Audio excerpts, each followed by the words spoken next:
আসসালামু আলাইকুম ওরহমতুল্লাহি ও বারাকাতুহু। প্রিয় ভাই ও বোনেরা, আজ আমরা এমন একটি বিষয় নিয়ে কথা বলবো যা নিয়ে পৃথিবী ইসলামের দিকে আঙ্গুল তোলে, কিন্তু ইসলামের গভীরতা বোঝে না। এ বিষয়টির নাম একাধিক বিয়ে। অনেকে বলে ইসলাম পুরুষকে 4 বিয়ে করার লাইসেন্স দিয়েছে, কিন্তু সত্য হলো ইসলাম পুরুষকে 4 বউ নয়, 4টি দায়িত্ব দিয়েছে। চলুন কোরআনের দরবারে যাই এবং প্রকৃত তথ্য জেনে আসি। আল্লাহ পবিত্র কোরআনে বলেন, তোমরা তোমাদের পছন্দের নারীদের মধ্যে 2, 3 বা 4 জনকে বিয়ে করো।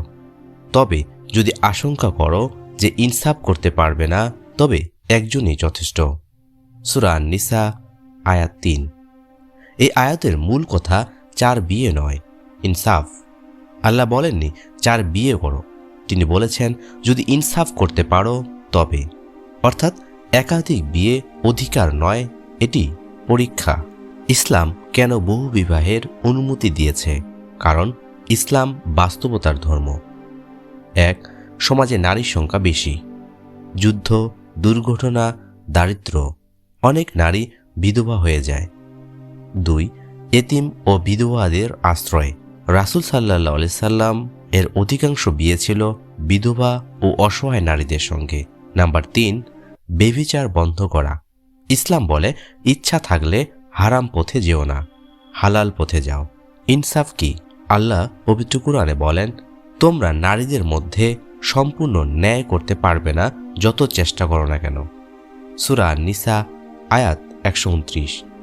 এই আয়াত ভালোবাসার অনুভূতির কথা বলছে, কিন্তু আল্লাহ এরপর বলেন, তবে একদিকেই পুরো ঝুঁকে পড়ো না।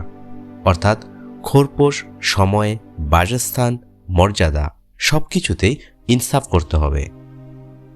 ইনসাফ না করলে কি হবে?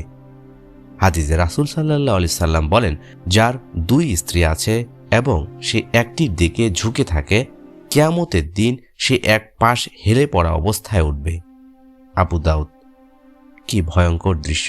ইসলাম এক স্ত্রীকেই বেশি পছন্দ করে, কারণ আল্লাহ বলেন, তবে একজনেই যথেষ্ট।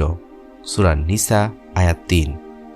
ইনসাফ না পারলে একটাই উত্তম। ইসলাম পুরুষকে বিলাস দেয়নি, ইসলাম দিয়েছে দায়িত্ব।